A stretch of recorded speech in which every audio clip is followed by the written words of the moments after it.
Hello, this is Tormod, and I want to talk about some points about, or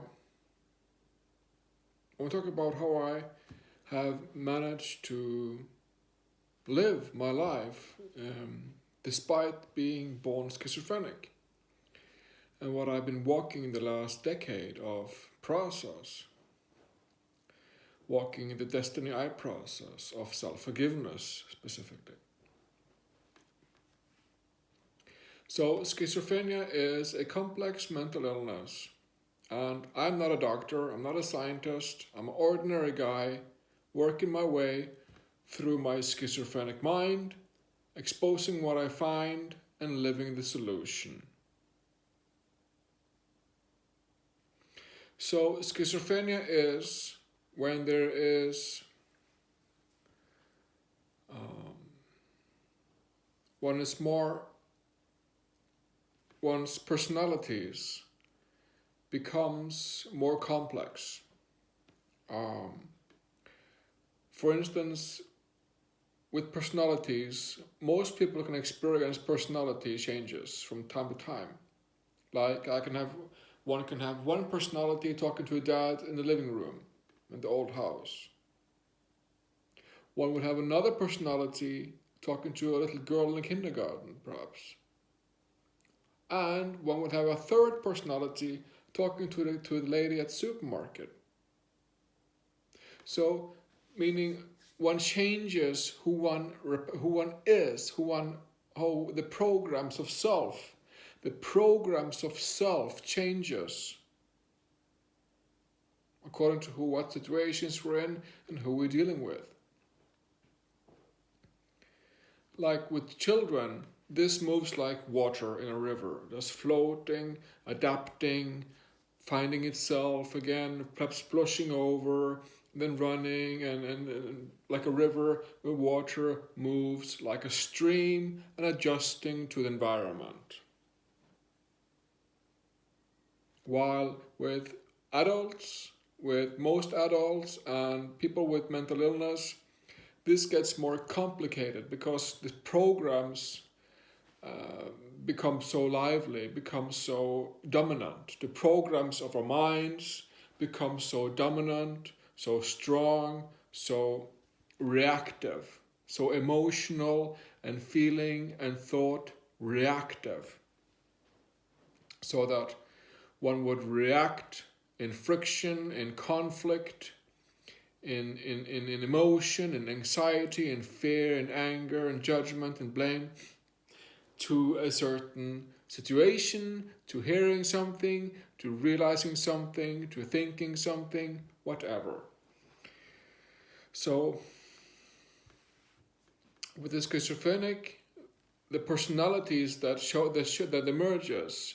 When I experience a new personality, for instance, a new personality would emerge through, for instance, I am I'm in a company, I'm in a situation, and suddenly there's a change of people. So all of a sudden, I walk into another room, and there's a change of environment, change of people, and in such situations, particularly with new people, it can be that I can change, that I can have a new personality. And for the schizophrenics, when there's a new personality emerging, that means that the personality carries with it a whole new mind system. So for people who are not schizophrenics, basically, this would mean a personality would come and they could let it go again. A personality would come and they could let it go without too much trouble, too much reaction, too much emotions. While with schizophrenia, when a personality presents itself, it comes with a whole new mindset, a whole new mind unit, you could say, in an imaginary way.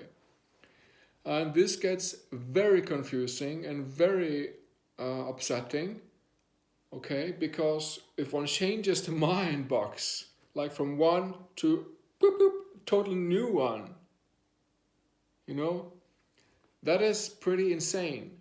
And that is pretty upsetting and disturbing. And this occurs because of how personality systems are structured from the creation of the schizophrenic, from being born, from being conceived, from being born, from growing up. Personality systems within the schizophrenic being is so complex, and the personalities carry with them whole new mindsets. And to change a mindset is very upsetting and can cause paranoia and disturbing thoughts and a bunch of emotions, deep emotions and hallucinations, etc., etc. So that's why I chose to start back in 2010, 11, 12 to walk with Destiny I process, to learn to walk, to forgive myself, because I realized that the one person who could do anything about this, the one person who could do anything about this is myself. So therefore I chose to start to walk a self-forgiveness, self-investigative, writing and learning approach to learn the depth of mind, the systems, the conscious, the unconscious and subconscious mind. What do they consist of? How do they operate? What are the systems in there? How does it function really? And the full scope of that. And then, after having walked through all of that for about a decade, I can now say that, okay, I know my mind pretty damn well, enough to explain schizophrenia, for instance, which none of the many doctors that I talked to during my years of hospitalization and so on, none of those psychiatrists were able to give me a clean-cut answer to what is schizophrenia.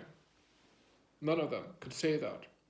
They could give me a diagnosis based on the symptoms, but they did not know what caused the symptoms on the background. And that I now have the understanding of from having walked with the Destiny I process and from cooperating with a team of people. And like I said, it has to do with personalities and how they carry, for the schizophrenic, how they carry whole new mind systems. Like for others, a personality would come and just float by, you might say, and just drift by. You know, oh, okay, I noticed some change in me, but I could let it pass, I can breathe through it. There's no big commotion, there's no complexity in it. In a new situation in particular, with new people, new environment, for the schizophrenic, it becomes really difficult because the whole personality changes with a new mind system. And that is alarming, to say the least. So that's some about schizophrenia right there. And for me, the reason I'm able to speak with such clarity and in such reason is because I've walked now mind constructs, writing in a structured way, structured writing through my mind, through my living, through my memories, through my personalities, through my emotions, through my beliefs, through my imagination, through my thinking, through my programming, and through writing out mind constructs in a structured, systematic way, I've been able to let go of the addiction to these personalities, to these belief systems of my mind,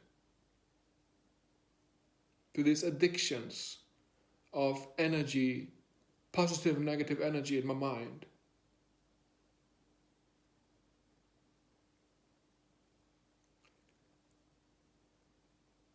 the mind and the consciousness and the mind is mainly programmed from thoughts, feelings, and emotions.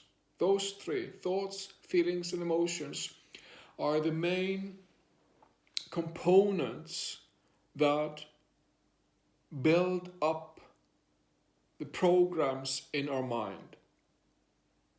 So what we want to do is to understand from where those thoughts and feelings and emotions come from. What are they in all practicality, in all physicality, and to do what one can to stop it from governing oneself, to do what one can to neutralize, to forgive the addiction to positivity, for instance, because positivity is only a polarity to negativity. And no matter how much positivity one would bliss oneself with, as long as it's a mind experience of positivity, it will remain a polarity and one will face the downside, darkness, negativity, etc. Polarity will always be a mathematical equation in the mind. So for me, today, I function different than I did prior to 10 years ago. I function a different way because I'm able to ground myself in my body. Because, in between my mind, my beingness, and my physical body, the flesh, the blood, the organs of me, between the mind, the beingness, and the physical body, the tissue, the blood, the water, the muscles, everything that is me, the earth, the substance, the sound of me, the resonance of me, okay? I've learned to let go of mind obsession, mind possession, mind addiction through working my way with self-forgiveness, following the Destiny process, okay?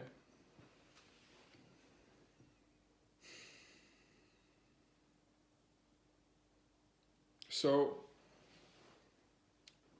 for me today, to ground myself in my body, in my being, is a solution because I want to be reality. The physical body is the reality. The mind is, no matter how hard it may seem, the mind is imaginary. We can't see the mind. We can't taste the mind, or perhaps, but we cannot. The mind is illusion, basically, what I'm trying to say. The mind box is an illusion, but it has been controlling our lives for eons of time, people. The mind is an illusion, but it has been controlling our human lives for a very, very, very long time. I know this very well.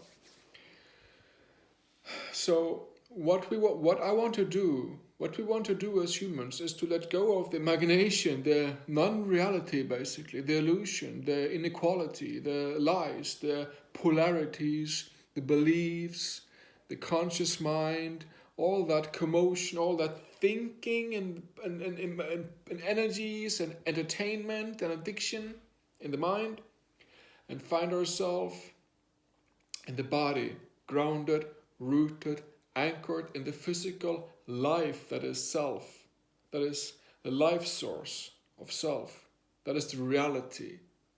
I have a heart, I have a liver, I have lungs, I have blood, I have arms, I have legs. I am physical, real, flesh alive. And inside that plateau, that field, that environment, we learn from reading the prophets and so on that is where my sanctuary is, okay? That is where my temple is. That is like that is where I can find the divinity of mine, the divine me, the godhood, you might say. So that's where I am today, you could say, where I find that inner being, be it a flower in full blossom, for instance, or a dragon that is big and blowing fires of creation and purpose and drive and motivation and will and creativity and empowerment. Or I can be a bear. I've been finding myself to be a bear, like a bear, a big bear, the last 2 weeks or so. It's been a very interesting experience to experience the inner being, the inner animal, the inner spirit to be a bear. I find it very interesting. Yes, indeed. Very, very interesting. And also you can see that if it's something else, something completely different, like a bird or a child or a fish or a mountain, a river, whatever you might find that is you, that resonate with you, that you are on a universal, holistical level, you know? So this is some of my findings today. And grounding myself in the element, the missing link, which is the being of self, the namaste being of self, the bear, the flower, the whatever force, the spirit, in lack of better words, that is in here, that wants to live, that wants to create, that wants to realize and empower, wants to live, and to ground myself in that. And yeah, that is what I find today, and that is where I find so much,